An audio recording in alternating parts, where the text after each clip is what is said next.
So just a few stats. I like doing stats at the beginning of things, just so we know where we stand. Now I've dug these up from sources which aren't listed on here, but I'll make sure they're all in the notes. So if you want to dig further, but about on the stat I read, 92% of customers read online reviews before buying. So these are just text reviews, the things you see on Amazon or Sehola. A huge amount of people want to look at those. And crucially, 70% of people trust reviews from strangers. They trust review from people they don't know. You can get a bit of a problem online with review fraud, where people are paying other people to submit reviews. However, if you have enough reviews and you have a good mix of positive and a few negative, and they're balanced, they're a really good way to get an opinion and an idea of whether people are using it. Also, particularly whether you're getting regular reviews. You didn't just get a flurry of reviews at the beginning and then that's it. It's all about getting regular reviews so people can see that service is still working and people still like it. Also, this is quite interesting, that customer reviews can actually increase product conversion. Now, it depends on when they're used, but you can use it maybe as people are coming through the consideration decision stage of buying a product, and it can actually increase conversion. And this is where those product like tips or insights can be really useful, where you're sharing something about the software. I think it brings people a little bit closer. Something I've certainly reading on these pages, but also I learned from a couple of podcasts, is that videos trigger emotions. I think Claire mentioned that earlier. But if we see someone smiling, and you've probably found this watching the TV or something like that, if you see someone smiling, you will find yourself smiling as well. It's the same with laughter. If you listen to someone laughing on a podcast, I start smiling, I start laughing with them. We mirror people. That's what we do. Most people do that. We do it to feel comfortable. We do it because that's the social situation. And more often, as humans, as animals, we would do that when we're together and very close to each other. But video can give the impression of being close to someone. And also, something else I learned quite recently is actually, if you can get close to the camera and have a tightly cropped shot, that will actually give the impression that you're very close to that person and create a deeper bond. I mean, none of it is as real as being next to the person, but it does echo that or mirrors it. Video also has a higher retention rate compared to text. Now, that's retention of the information that's in the video itself. So this is useful for any video work, whether testimonial or otherwise. But people find it a lot easier to remember because we're very visual creatures. That's how we work. It's very quick for us to see something and interpret it, whereas reading is hard work. It actually takes a lot longer to go through our brain so that we understand what's going on, whereas something that's visual is a lot quicker, and so therefore it's easier to retain. And this is crucial for video testimonials, I think, they are easier to share. It's quite difficult sometimes to, you can share a blog, I guess, or you could take a little snippet from a testimonial that you've seen and share it, but it's a lot easier to see something on Twitter with a little embedded video and just share it with other people, particularly if it's got you in it. So if I give a video testimonial to a product or service I've been using and they publish that on their website or all their social feeds, I'm going to want to share that because I am proud and pleased to give them that testimonial. So I'm going to want to share it with other people, and that can sort of increase the reach. Anyway, let's move on to stats. So I'm just going to very briefly talk about how to ask for a video testimonial. Actually was just finishing off the email template, because I've worked with a number of customers on different email templates for getting client testimonials or for asking their clients about testimonials. So what I'm going to do is, I've almost finished putting that chain together so you can see how to ask follow-ups, how to say thank you, what's next, and all those steps. I mean, obviously that you'll need to tailor them for the way that you're asking, but you can use them as a guide to start off with. I find that very helpful. I think it's quite difficult to ask for a testimonial. Certainly if you're not with your customer already.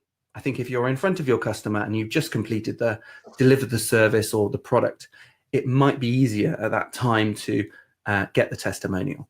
But sometimes it's quite difficult remotely. Maybe we've just finished a website for someone and We've then let the website bed in for 14 days or so. And so actually the project's been going on for quite some time, maybe a couple of months. And so at what point do you ask? So we tend to ask at the end of the process when we're wrapping up, making sure everything's okay. And what we tend to do first is we'll ask for just some feedback. So how did the project go? What are the benefits to them? That sort of thing. So just sort of general feedback, and that can be in text. If they're willing to give that feedback, then I would then go a little bit further and say, oh, that's really good. Do you mind doing that as a video testimonial? And so I'll then decide whether we can organize to go and visit them, or we do something remotely. And we'll talk about the different ways we can do that filming later. But I wouldn't always just jump into doing a video testimonial. I think you might want to just find out who's interested first, who is keen, who's passionate, who's going to say really nice things about your company. And you can do that much easier with something like just a text testimonial. And that's actually, we'd use Say Hola for that.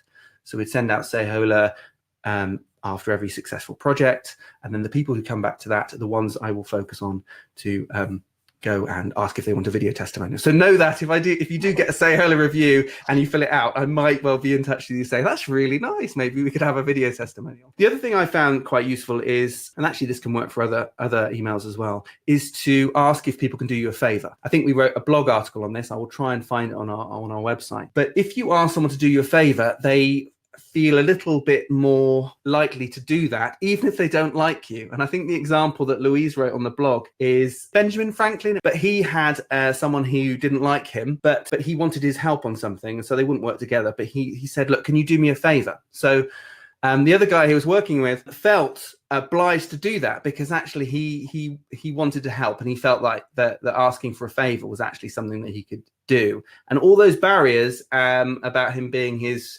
competitor just disappeared, and he wanted to help him. So actually it can be quite useful if you ask your customers if they can do you a favor, because a lot of those barriers go down and a lot of people are quite willing to help you. Okay, so this is where we get into the detail and the fun. We're going to go through interview formats, and Claire and I is going to talk about our experience and some tips and tricks that we found with that.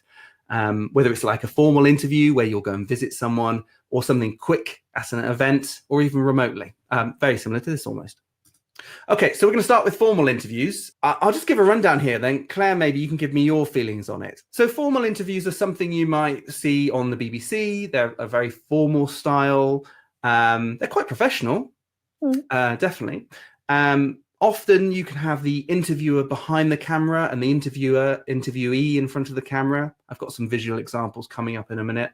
Or maybe it's the camera is looking at both parties. So you've got the interviewer and interviewee almost facing each other, having a conversation. I think it's nice with formal interviews because you can send your questions in advance, so people have time to think about what they want to say. They can give a considered response. You can take your time with it.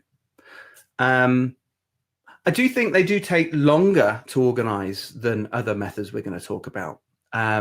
Because there's more involved. They've got to spend more time out of their day. They've got, you might take longer over the filming, but I think you can have a really good result. And for me, you can really dig into the company. I mean, when we've done testimonials, really most of the video that we film is focused on what the company does, how they help people, a little bit on how they work with us, and then moving on to the actual testimonial. What are your thoughts on them, Claire? Exactly. Along that sort of line, it's a great way for the customer to showcase their services, and it's a selling point when you're trying to lure them onto the camera. So that's an incentive for them. They're great. They're traditional. It's good to be able to sort of pre-warn people what the questions are. However, there is that sort of balancing act of them not overthinking it and writing a script and trying to memorize it. There's a balance of how you manage it. Yeah, like you say, you can get a really sort of full sort of flavored response, and it's generally you can make people quite comfortable because you can kind of set them up and it's slightly more staged and you can take your time with it. If you found this podcast interesting, then you might like my marketing club. You can join for free to receive regular tips and advice so you can become more effective in marketing your business. Pro members get access to my live webinars every single month, along with all the previous webinars I've done. It's about 2 years worth now. There's even a podcast version that you can listen to while you walk the dog. You can find out more by visiting ratherinventive.com/club. That's ratherinventive.com/club. Bye for now.